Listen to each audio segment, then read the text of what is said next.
We don't heal in isolation, but in community. Life lived in the absence of the psychedelic experience, that primordial shamanism. Shamanism is based on is life trivialized, life denied, life enslaved. Life is enslaved to the ego. Often it isn't the initiating trauma that creates seemingly insurmountable pain with a lack of support thereafter. Shapeshifting requires the ability to transcend your attachments, in particular your ego attachments to identity and who you are.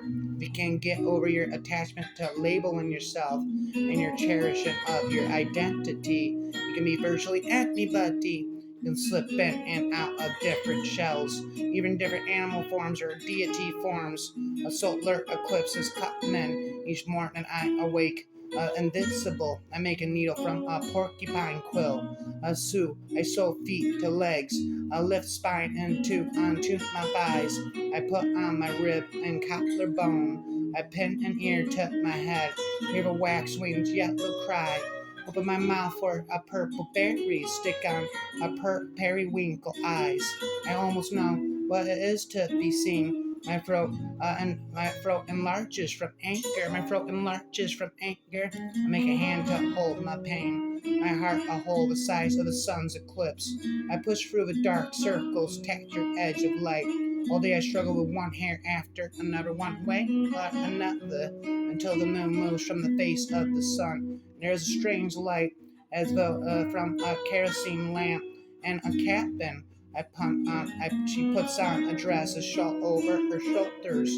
My threads knotted and scissors gleaming. There's a rhyming religion I set forever. The material world is all feminine. The feminine energy makes the non-manifest manifest. So even men are of the feminine energy. As we relinquish our ideas of gender into a conventional sense. This has nothing to do with gender, it has to do with energy. So feminine energy is what creates and allows anything which is not manifest, like an idea to come into form, and the being to be born.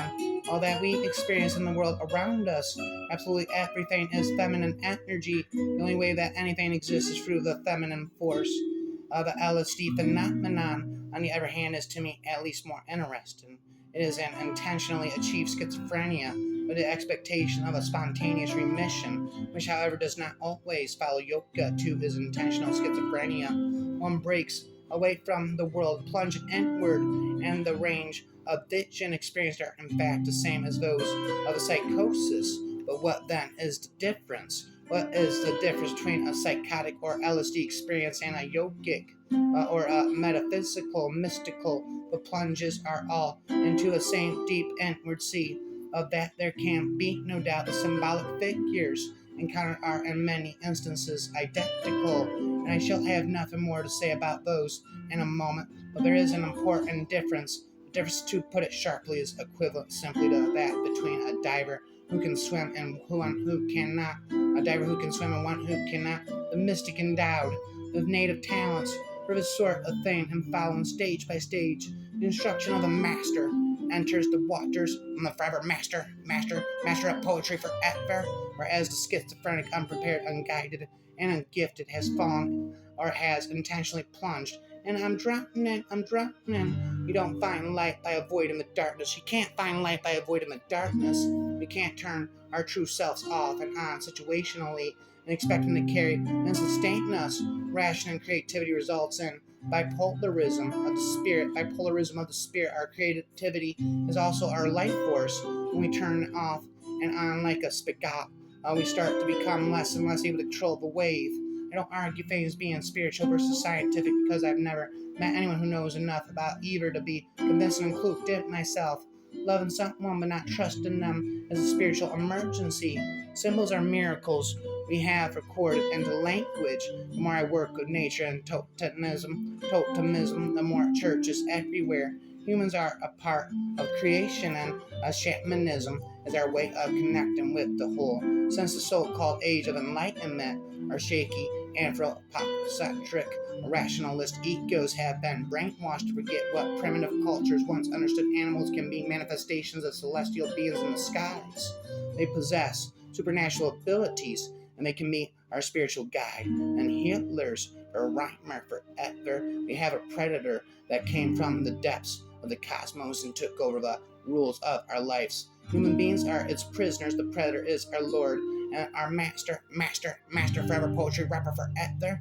It has rendered us to docile, helpless if we insist. I have been beaten around the bush all this time, insinuating to you that something is holding us prisoner. Indeed, we are held prisoner. This was an energetic fact for the sorcerers of ancient Mexico. They took us over because we are food to them, and they squeeze us mercilessly because we are their sustenance. Just as we rear chickens in chicken coops, the predators rear us in human coops, human negroes. Therefore, their food is always available to them. Spitting raps in my head till I'll pop off again, till the roof comes off, till the lights give out, won't shut my mouth, till I'll pop off my head again, as I said.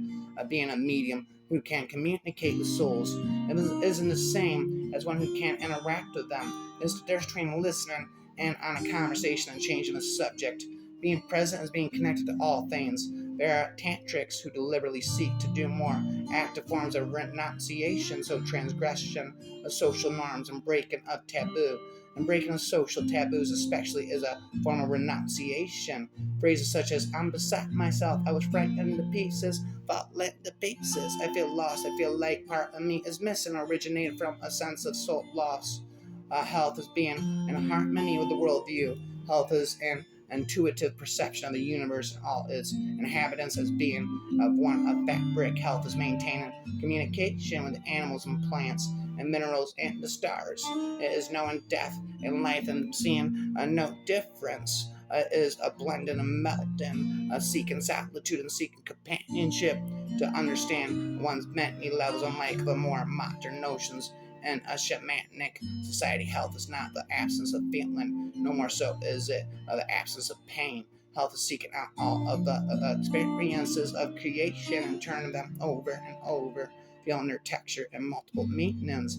Health is expanding beyond one singular state of consciousness to experience that ripples and waves of the universe. Being healed means committing to those to use your resources and knowledge. Being healed means committing to use your resources and knowledge. When we accomplish one thing, our ego wants to bask in the glory, for our soul is ready to move on to the next.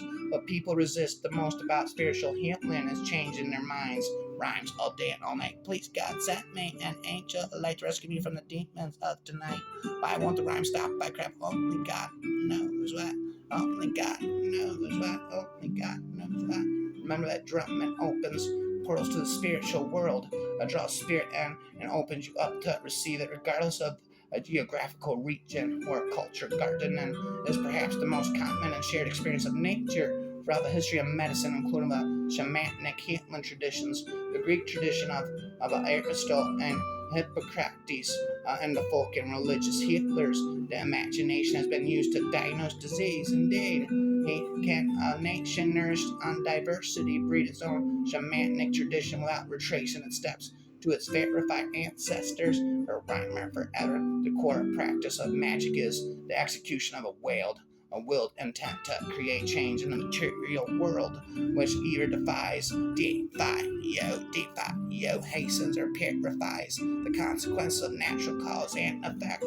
The way other people practice a sport, learn to dance, they sat with feelings to learn who I am. Learning shamanism solely from a book is like running with a razor sharp Ouija board. It's like running with a sharp Ouija board. Soul is infinite, made up of aspects that come and go all the time. As our nature forces parts of the soul to travel while we meditate or dream. Through this process we grow. Through this process we grow. We learn new thoughts, thus desires, and our consciousness evolves. In spirit, there's no such thing as indifference. We're all a bit of relaxation away from being gods and goddesses. We're all just a little bit of relaxation away from being gods and goddesses. She was the cook, the hostess, the comforter, and the keeper of all the mysterious secrets for how to do just about everything. It's a wound was all that was required to be a shaman. We'd all be one if wounds were required. No one would be indeed bend thee for eternity. You can discard no one feeling, and the full truth of an experience would be revealed. Divination is the catch up of shamanism. I first felt myself a shaky axis between worlds when I watched my grandfather move those prophetic queens. I'm a prophetic genius indeed. All wisdom contracts, then expands, contracts, then expands. That is how consciousness evolves. The level I have solved, my consciousness continues to evolve. When the roof comes off till light gives, I won't shut my mouth again until off pop of my head. Only God knows why. Only God knows why the rhymes won't stop. But cry.